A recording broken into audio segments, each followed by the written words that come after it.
we're finally going to do the video that shows a few of the hiccups that we've had along the way.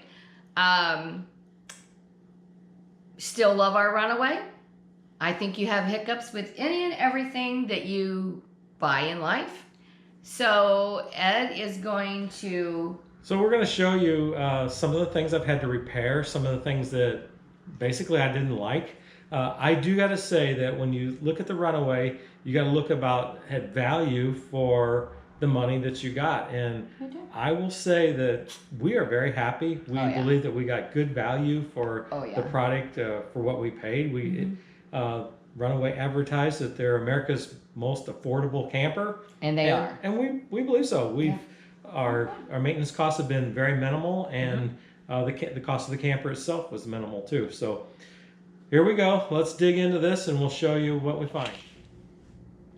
Starting up here on the tongue, one of the things, this is the flat plug that would plug into the car for your turn signals and your brake lights and such as that. One of our earlier frustrations we found after we had driven the camper for a long time, so we'd probably put a good 10,000 miles on there when this problem started showing up. So keep in mind that we have used our camper probably more than the average person. What I'm going to show you is this pigtail comes up and goes into this frame here. I'm going to move the camera and I'm going to try to, the lighting is not very good underneath there, but I'm going to try to show you what I'm discussing here. So if you take a look, here's the pigtail that comes in from the car and goes up and it goes through the frame here, the channels on the frame. And you can see that right here you have the attachment for your safety chains that ride right here. These wires go in between back in the channel through to the back tail lights there. And I had to put these little sleeves on here. You can see, I'm going to take this apart. You can see I put these sleeves on these wires because these wires became chafed. And as they go through the frame up in here, they became chafed, and I was having trouble with my turn signals going out, and also we had trouble with the one side of this that is powered all the time off the battery was touching the frame and back feeding on, and our trailer lights just stayed on all the time. So this is one thing. I don't know how you would remedy this other than what I done here is I put these protectors on here to keep the wires from getting chafed on the frame. I have not had any trouble with this for 2 years, but this was a problem. Also, this is where the ground connects, and I have had to clean that before because the trailer wasn't getting a good ground. So that would probably be something, maybe if we put that in brass or something, maybe someday I'll be able to do that and it'll work better. But definitely this was a source of frustration, but I was able to fix it. For this next portion, I'm going to discuss the jack that I replaced on this model. This is only something that you find on the Range Runner model. I know that I've discussed this before, and a lot of people that have the XL or the Navigator and that, they don't really understand what I'm talking about because they have a flip-up jack instead of this jack. Those of you that have the Range Runner will understand that sometimes on level ground or unlevel ground, it's difficult to get the wheel off, even though you've got your hitch height at the right height and where the camper's level and that. If there's just a little bump in the ground or whatever, it's hard to get the wheel off. The other thing that I found was that when I was towing with my pickup truck, with the jack sticking up here, you can't set the tailgate down on the pickup truck. So to get things in and out of the back of the truck, you have to unhitch to do this. So I found this jack. It's called the Ultimate Trailer Jack, and I think it solved all those problems. The other issue that I would say is that even though on the factory jack, even though I had cranked it up all the time, it still hung down a little bit, and it drug quite often over you know, on curbs and things like that when we're going down steep drives. The last jack I had met its demise on the ferry. We have a spot over on the Illinois-Missouri border that we like to go camping at, and we were getting on the Golden Eagle ferry there, and the river was high, and when the river's high, there's just a steep hump to get up onto the ferry, and it tore the jack off of the camper at that time. It didn't ruin our trip, but it made it very difficult. So after that, I decided I'm never going to put that jack back on them and get the ultimate trailer jack. Let me put this jack stand underneath the trailer here to hold this up so we can discuss this further. But I want to show you how this works. It's really slick. So you're able to crank this up and down normally like you do any other trailer jack. But one of the things that makes this unique about this jack is, so if this was sitting on the car right now, all I got to do is pull this up. I can raise this up and the wheel comes right off. In fact, you're able to, you have to lower it down or raise it any way you want. So imagine this is on the car or on my pickup truck. I can lower this all the way down and let the tailgate down and don't have any problems. Or I can pick it all the way up. It works either way. So this way, when it's all the way in the up position and this is pinned back in, and they have a little keeper key on there that you can put on there to keep it from falling out when you're going down the road. But this ultimate trailer jack works really good because now it's completely flush on the bottom, and I have there's no opportunity for it to hit on the ferry anymore. Let me move the camera down there and give you another angle on it. So now, as you can see, I have this jack pulled up all the way and cranked up all the way, and it's totally clear underneath here. There's no place for obstruction. If you were to hit something on the road or anything like that, it just works great. So I really like this. So the other thing too is now if I didn't want to put the wheel on or whatever, when I got to the campsite, all I could do is just take the pin out and lower it down like this and crank it up. So it's a great jack. I love it. Bought it at Tractor Supply, and I highly recommend it. So right here is where we call it our utility ports, where they come in. One of the things that over the past few years, we've owned this for 4 years, and we camp a lot in the winter too, in the cold weather. This particular box right here is where you plug your electrical in. We have recently replaced this. In fact, when we were down at Runaway last time, Leon just replaced this for us while we were there. Really appreciate him doing it. I could have done it myself, but he volunteered to do it, so we really appreciate it.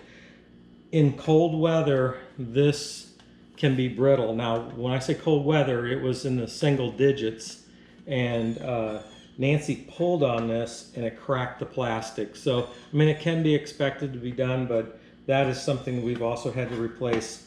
Also, when we got our Runaway, it did not come with a cable port.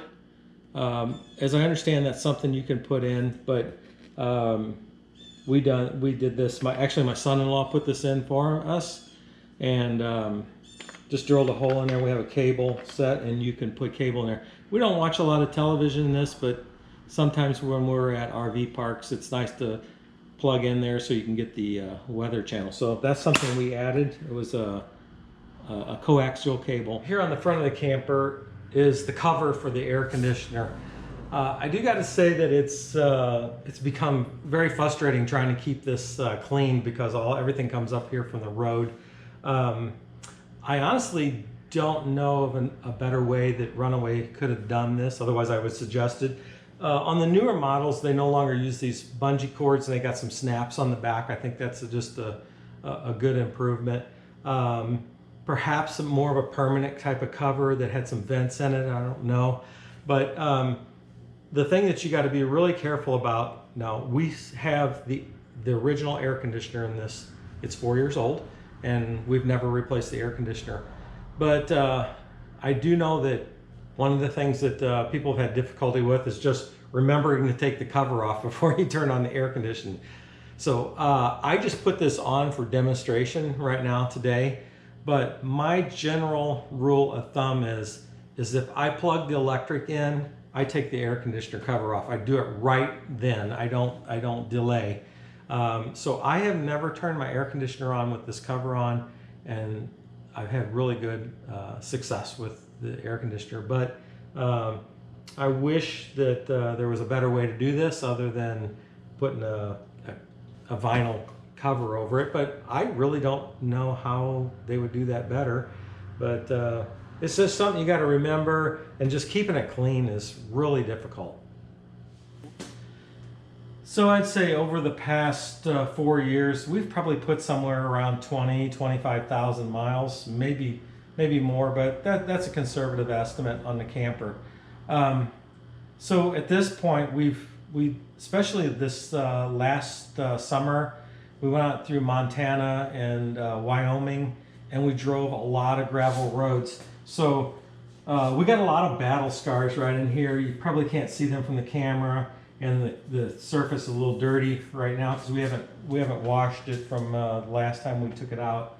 But if you look really close, there's some divots here, so just some dents here, some right here and there. The finish has held up really good. I don't have any spots where it's delaminated or where the colors come off or faded.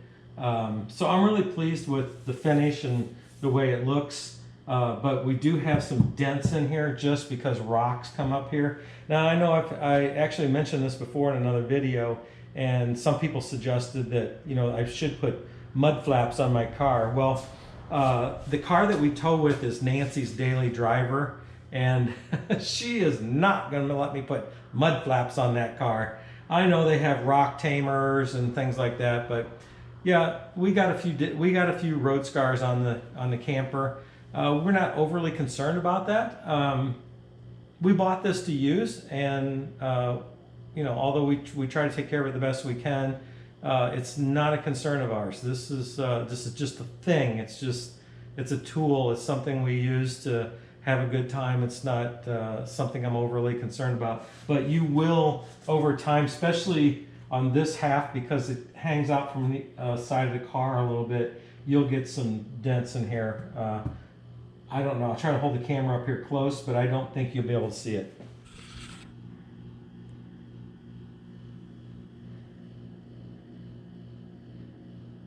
Up here on the roof, I think you'll kind of see the same type of situation there. We were in Kansas and we got into a hailstorm there, and actually it fared very well. I think this because there's wood under. This is just aluminum skin over wood. I think it fared really well, and but there is a few large dents in the roof just from the hailstorm that we were in. I think there's one pretty good sized one there, and we also lost some paint here on our racks. We did get pulled over and that, but not before the hail beat us up a little bit. Like I said before, it's not something we're overly concerned about. It cosmetically still looks really good, so I have no concerns about that. I will say that we've had no leaks in this roof. It went through a hailstorm. We've been through snow, sleet, ice, torrential rains. I mean, rains driving. It rained for almost a week straight, and we have not had any issues with leakage. So on this particular model of Range Runner, they're still using this vinyl trim across the top. Now, some of the newer ones don't have that. And actually, although I'm not covering it in this video right now, you've seen recently that Runaway just came out with an all-new composite finish and a composite material. So they have no wood, no aluminum. It's all composite. You will not see this on the new models, but if you're a person that's buying a used one and you are concerned about this, I wouldn't be concerned. I have not had any problems. I have not even recaulked this. It's been 4 years now, and there's no caulk been done on this. Now, one thing I do notice is that this caulk here in the corner, after a while, it picks up a lot of road grime, I think, just because it's in the corners and that. About once a month, we take some isopropyl alcohol and a cotton rag, and we go over that and clean that up. It looks like new when we're done with it. So yeah, my trim has held up really well. I haven't had any problems or any leaks there. So really happy with that. And we'll see. Like I said, they've changed it, so I don't expect that on the new models that there'll be any issues at all. But if you're looking at an old one, I wouldn't worry about it. It's been fine for us. I'm gonna try to hold a light on here so you can see. We recently did have an issue right here in the corner with this door where the door shuts. I'm gonna shut the door so you can see what I'm talking about here. So if this is the door and it shuts right here, we recently had an issue.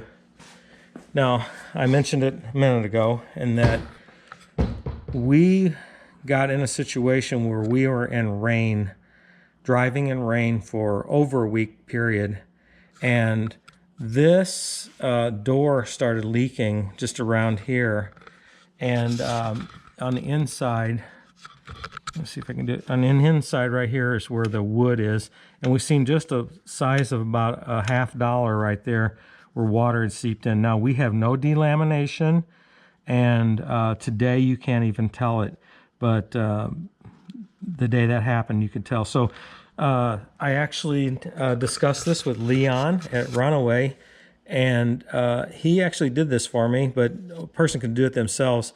Is we just put some silicone in this corner here where that had leaked, and we've been in rain since then, and we have had no issues whatsoever. So I'm pretty happy with it. I don't foresee any issues in the future. It's just something you need to keep an eye on. I know if you fix things before they become a problem, you don't have rot and that type of thing. So it's important to address these things as soon as you see them. Like this thing here, I seen that and I immediately addressed it. So I would say when you see rot and things like that, that's long-term neglect, and or maybe somebody just didn't notice it. So it's important on my vehicles, on anything I own, is, including my house. You have to be observant, and when you see something go wrong, fix it. Don't neglect it. So that's what I would say about this. We put some silicone in there and everything's fine. Hey everybody. Okay, might be a little out of breath here because I had to crawl underneath the camper to show you this next issue. Now this is something I think is an issue, and I addressed it, and I actually discussed this with Stephen at Runaway, and I think they're going to try to do something to remedy this. But so here is your electrical box where the cord comes in, and basically all electricity is distributed out of this. On this particular model, it would be on the driver's side up front, and you can see that this is the connection box. So what my issue is with this particular thing here is that spray comes up from the road here, especially when we're traveling in snow. Spray comes up in here, and the box doesn't fill up with water, but it makes it damp. So when you arrive at your campsite, if you plug into the 120 volt 15 amp or 20 amp plug that's there, that usually has a ground fault interrupter on it. The second you plug that in, it's going to trip the ground fault interrupter because it's gotten damp in here. It's not a major issue, but the electric's not going to come on. So what we've done is we typically plug into the 30 amp anyway, and that doesn't have a ground fault interrupter. Having said that, what I've done is, and I don't want to take this cover off here because I have it all siliconed up, is I took these wires and put shrink tubing on them and protected those on the inside of this box. And then I completely sealed this box up with sealant. So there is no way any water can get in here. So I would say if you're having trouble with it kicking the ground fault interrupter out or something like that, this box would be suspect. I got a feeling it may be on models in the future. They may change this because I did discuss this with them and they understand that. So another thing that's important is now I've added some electrical and there's the cable coming in. So there's a little more cables here than what you would see. Is that when I first bought the Runaway, I got up in here with silicone, and every place that there's a hole through the floor or penetration, I siliconed this all up and sealed it tight. So there's no issues there. So same way around these bolts, where the frame bolts down there, I sealed that up. Haven't had any issues since I fixed this electrical box, but that has been something that has been a failure that I've had to repair. So since we're underneath the camper, I want to mention a couple things since I'm down under here. This would be the wire loom that comes from the front for the AC power and comes through. Now, I had to put some extra cable ties on this from when we got it at the factory. You know, and just keep in mind, these trailers are built in Florida, and most people do not camp in severe weather that we do. But we found that slush and snow would come up and build up on these cables here on our winter road trips, and it kind of wanted to pull it down. So I put some extra strain reliefs on here and some cables on it to keep it. Now, it never failed. It's just something that's on my mind. And so I put these cables on there and the cable ties on there to make it tighter. So that's something I did. I wouldn't say it's necessary, but it gives me peace of mind. So another thing I wanted to point out, since we're underneath the camper here, is that every year I come through here and I sand off. So you can see all these little pits in here. Now we've had, this has got about 10 months of use on it right now. On a cold winter's day when I have nothing to do, I take a wire brush and I sand all this underneath. I clean this all off and I repaint this. Like I mentioned before, especially this year, this just really took a beating on these gravel roads. That is certainly nothing that Runaway could have done anything different. I've also thought about putting some like Line-X or something on there to maybe withstand the rocks. It just sits so low to the ground that I picked these up. So you can see I'm picking up some rust on the shackles here, and that all needs to be cleaned up. I guarantee you by the time I come to the Runaway rally in February, that will all be shiny and look like brand new, because that's what I did last January, is I got that all cleaned up. So we'll be doing that again in January. If you look back on some of our past videos, you'll see that on one of them I welded a receiver on the side here. This allows us to put an umbrella in there, or a table, or anything that we want to attach to the side of the camper. We use the tailgating umbrella mainly when we're on road trips and we're just setting up for a couple hours and we need some shade. We'll set that up, and it works really well. We've had it on there for almost a year now, and we really like it. And one of the things we've done on this trailer is both of these fenders on each side of the trailer. I'm not going to take you over the other side, it's against the wall. But both of these have been replaced. One of the things I found about pulling trailers is sometimes when you're, let's say, you're driving down the road and you see something in the road just all of a sudden, like it comes off a truck or something like that. On a normal car, you just jerk the wheel and swerve around it. But that's not something you want to do on a trailer. So I would say that maybe it's just me, but sometimes I tend to run over a little bit, few more things than what I would do if I was just driving my car, because I'm not going to swerve that car. So that being said, I actually cracked the fender, and because I ran over something and it came up here, so I cracked the fender. So when I was at Runaway this fall, I just took it by there and had them put new fenders on there. Actually, the job is so simple. I believe I could have done it myself. It was just very reasonable. They replaced both fenders for somewhere around $100. So I was really well pleased with what they done. And so they took the old fenders off, and the fenders that they've replaced it with are a much heavier material than what was on there originally. So I don't know if they've changed up vendors or whatever.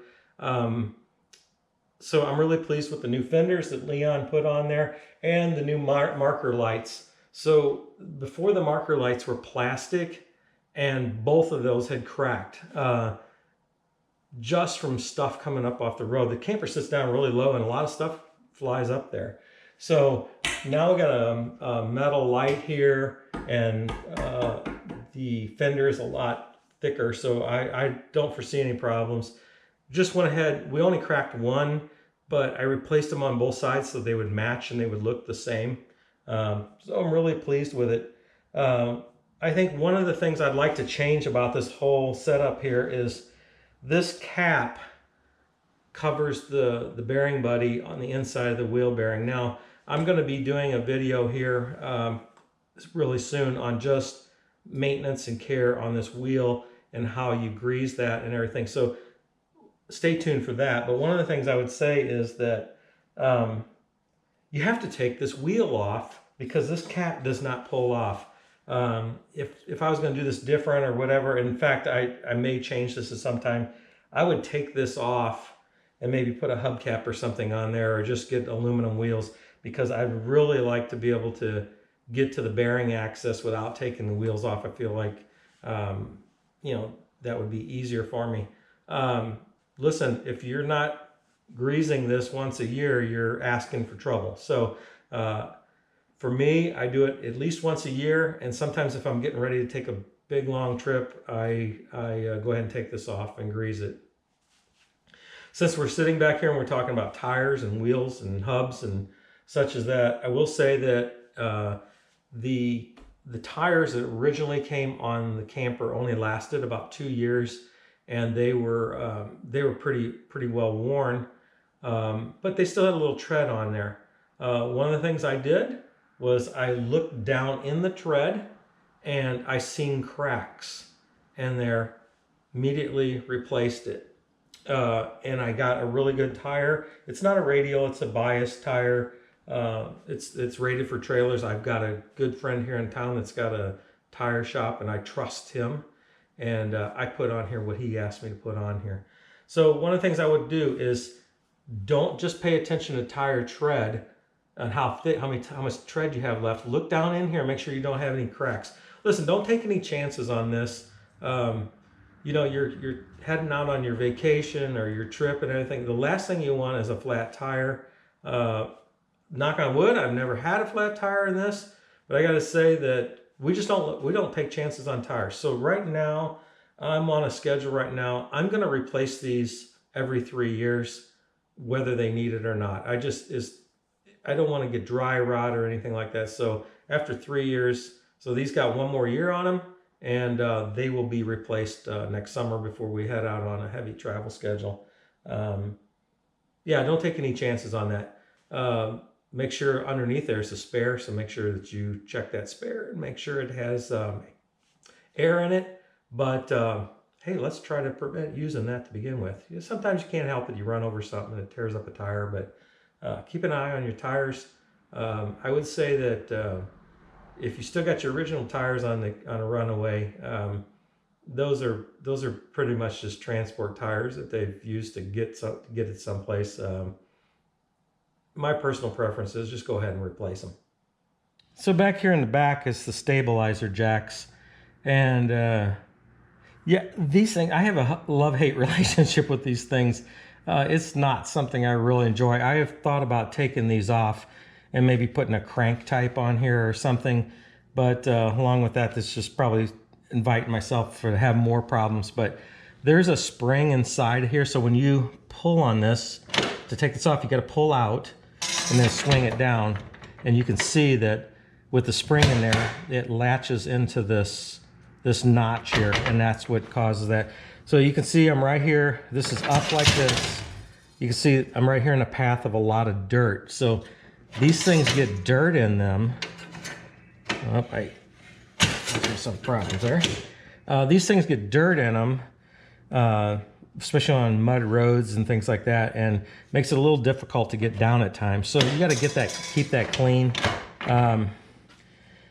So you just pull out and pull down, and then push this here, and then once I get it where I need it to be, then you take the front jack and you raise up the front, and it puts some pressure down on that. So I would say that this is something that I haven't been the most thrilled with, but I actually have owned 2 other pop-up campers, and they both had this same style of jack on it. So it's pretty common, although I like the crank ones better, and maybe I'll change these out. So you can see it kind of gets it's kind of catchy as it goes out. So this needs to be cleaned and lubricated, and I'm going to be doing that soon.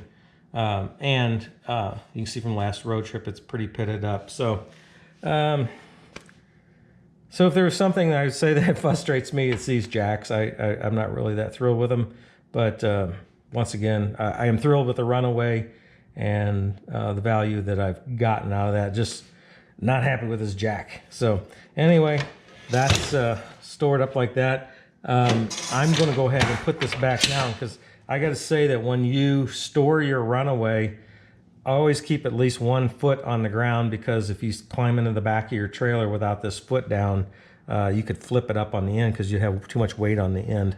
So yep, that's the jacks, the stabilizer jacks. So we're back here in the back. I'm in the garage, and the camper's in storage, so we're kind of tight against the wall here. I hope you can forgive me for not pushing this out in the light, but one of the things I did, so the tires right here, stuff can come up here and hit this, and when it comes from the factory, this license plate frame here is plastic. Let me see if I can move the camera in a better spot here.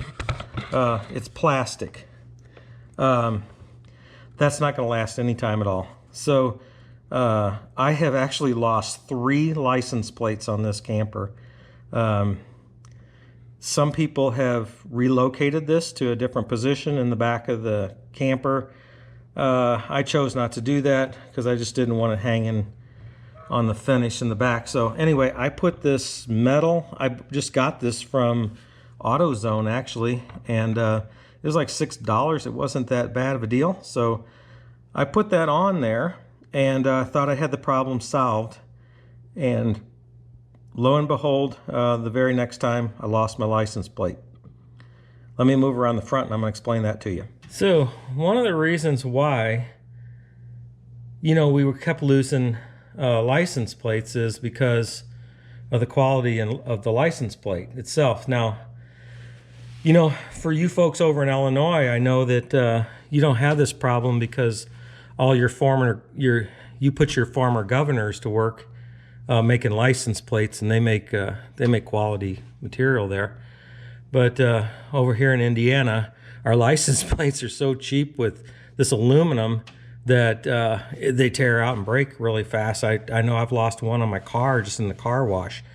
So what I've done is took an old license plate, and I sandwiched them together and basically doubled the thickness. We have not lost a license plate since then, and it's been attached very well, so I'm really happy with it. The upside about when you lose your license plate going across the bridge, it saves you a little bit in tolls.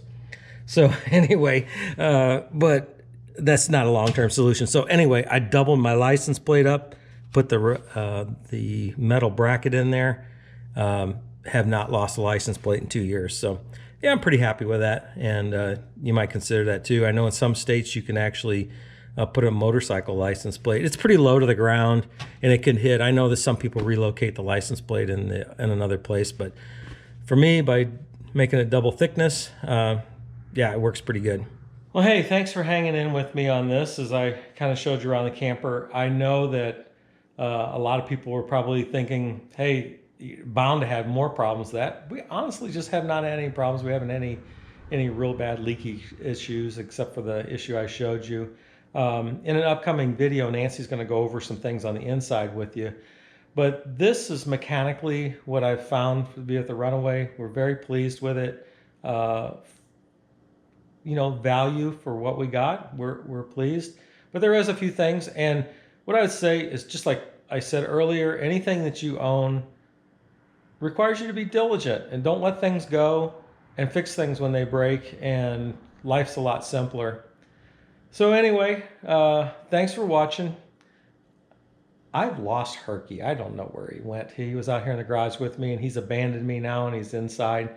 So I'm going to go check and see what Herky is up to. We'll see you next week.